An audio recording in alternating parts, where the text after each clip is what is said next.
Hello everyone, welcome to this course on computer architecture and organization. Myself Guru Charan, working as assistant professor in EC department, Lendi Institute of Engineering and Technology. In the last lecture, we discussed about various functional units of computer, namely memory unit, arithmetic and logic unit, control unit, input unit, and output unit. We also learned about their functions. In the present session, we'll be learning about what are the basic operational concepts. That means how the computer is able to do the processing based on the instructions is what we are going to learn in the present session. So in the earlier session on functional units, we have learned about how the memory unit is performing, what is the role of ALU, what is the role of arithmetic and logic unit, what are the input units and output units. There we studied that each computer is governed by some instructions. The set of instructions is called as program. So in order to perform a task, an appropriate program is to be stored in the memory. The processor executes the instructions one by one from the memory based on the instructions. The data which we are using is used as operands, and this is also stored in the memory.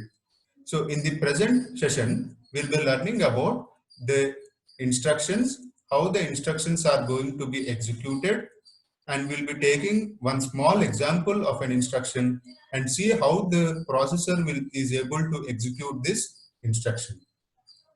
Okay. So let us take one instruction example.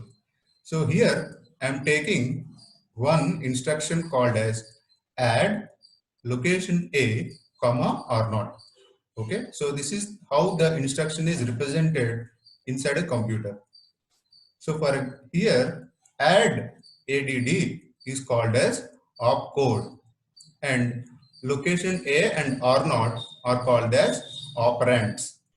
So here in location A, some data, this is the memory location A, and some data is stored in that location. And in R0 also some data is stored. So what is our aim? Our aim is to add the data which is present in the location A and the data which is present in the location R0. So this is the instruction to add two operands. So what is happening in this is, first the processor fetches for the instruction, add instruction from the memory. Then it fetches for the operand which is present in the memory location A. And then it adds with the contents that are present in the R0, and the resultant sum is stored in the R0. So this is what is happening in this instruction called add location A, comma R0. So if you take one example, say add 2, comma R0. So I'm storing in R0, say the data 5, and in memory location 2, I am storing the data 3. So what is happening? I am adding 3 with 5. So the resultant is 8, and this result is again stored in R0. So the earlier contents of R0 are overwritten. So this is what we need to understand from this instruction. So let us take another example like this load instruction. So here load location A, comma R0, R1, and add R1, comma R0. So these are the two instructions that are there. So what is happening in the first instruction? Whatever the data that is present in at memory location A, okay, is loaded into the register R1. And then the contents of register R1 are added with the contents of register R0, and the resultant sum is stored in R0. So here both the contents of R1 as well as R0 are overwritten. So this is the another instruction example. Next. So this is the connection between the processor and the memory. So here the processor is giving the input. So this consists of one memory unit, okay, and there are several registers, and this is the control unit, and this is the arithmetic and logic unit. So here we have what is called as the IR. So IR stands for instruction register. So instruction register holds the instruction that is currently being executed. Its output is available to the control unit, which generates necessary timing signals to execute the instruction. For example, add instruction is there. So that instruction is being executed by the instruction register. Okay, and the required control signals are sent to the control unit, which generates the required control signals for executing that instruction. And then we have what is called as PC or program counter. This program counter keeps the track of the instruction execution of the program. It contains the memory address of the next instruction to be fetched and executed. Now, during the execution of the current instruction, the program counter is updated with the memory address of the next instruction, right? So this is the function of the program counter.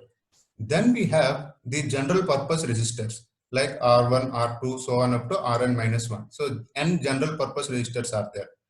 And two more registers are there, that is memory address register and memory data register. Now, what is the function of memory address register? Memory address register holds the address of the location to be accessed. Okay, it holds the address of the location to be accessed. Next, memory data register. So, memory data register contains the data to be written into or read out of the address location. So, that is why there is a two-way transmission between memory data register and the memory. So, it can read the data from the memory as well as it can store the data into the memory. And this memory address register contains the address of the location, right? And the control unit generates the required timing signals that are required for the execution of an instruction. And ALU is responsible for carrying out the arithmetic and logic unit operations.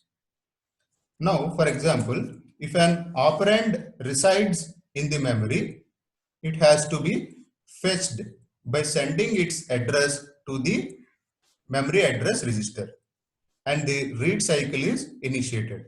Then the operand is read from the memory and transferred to the memory data register. Then the memory data register transfers that operand to the ALU. After ALU operation is performed, the result is sent into the memory data register. The result is sent to the memory data register, and the resultant address where the result is stored, the resultant address where that resultant address is stored is written into the MAR, that is memory address register, by initiating the write cycle. So these read cycles and write cycles, the timing information is generated by the control unit. So these are the operating steps. So what happens in the first, the program resides in the memory through the input devices, and the program counter. So here the program counter is there, which is set to the first instruction in the memory. Next, the contents of the program counter are transferred to the memory address register. So through the read signal, and then it is sent to the memory. So again, the first instruction from the memory is read out and loaded into the memory data register, and the contents of memory data register are again transferred to the instruction register. Now the instruction register decodes the information and executes the whatever the instruction that is there. So these are the operating steps in this processor. Next, for example, if I am taking one ALU operation, say for example, I'm adding the previous example, like I'm loading some information in the location and then I'm adding it. So what is happening? The operands for ALU are the general purpose register and the memory. So from the memory, the data is taken by the MAR register, okay, from the read cycle, and that data is sent to the MDR, and from the MDR it is sent to the ALU. Now the ALU performs the operation, and the result is the sum of those two operands, or say sum of 3 plus 5, see, is 8. Again, that 8 is stored in MDR, and the resultant, where this result is stored, that address is stored into the written into the MAR with the help of the write cycle. And during the execution of this program, the program counter is incremented to the next instruction. So this is the purpose of the program counter. It always stores the address of the next instruction to be executed.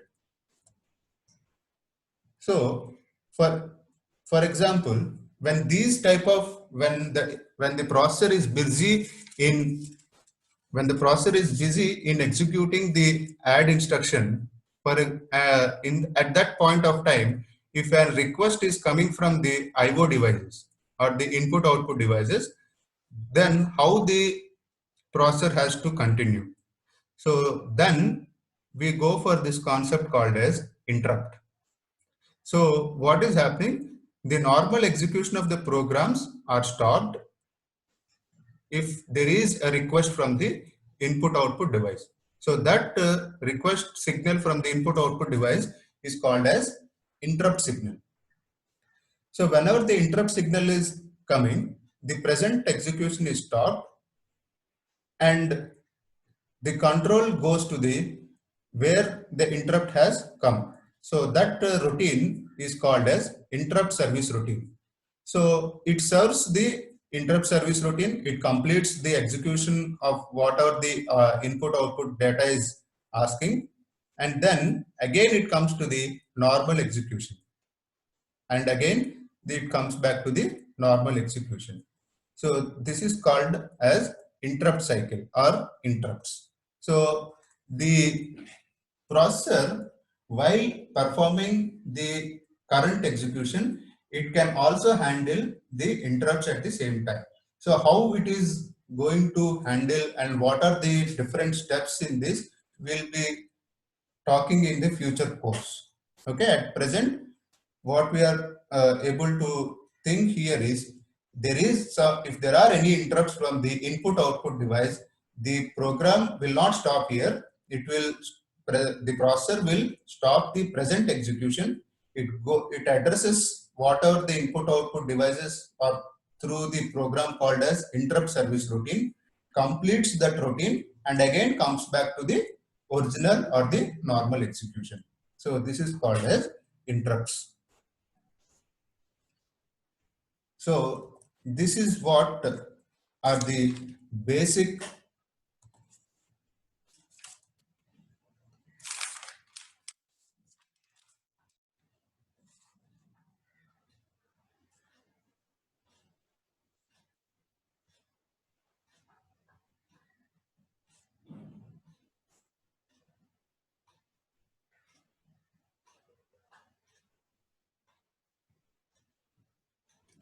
so this is how the basic operations are taking place inside the processor. So whenever there is a request from the input, the processor takes it. So these are the connections that are there between the processor and the memory, right?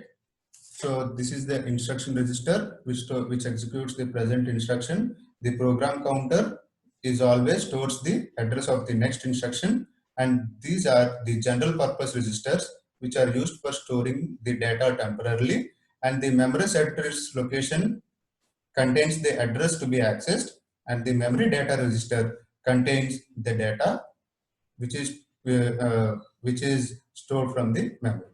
Okay, so this is all about the basic operational concepts.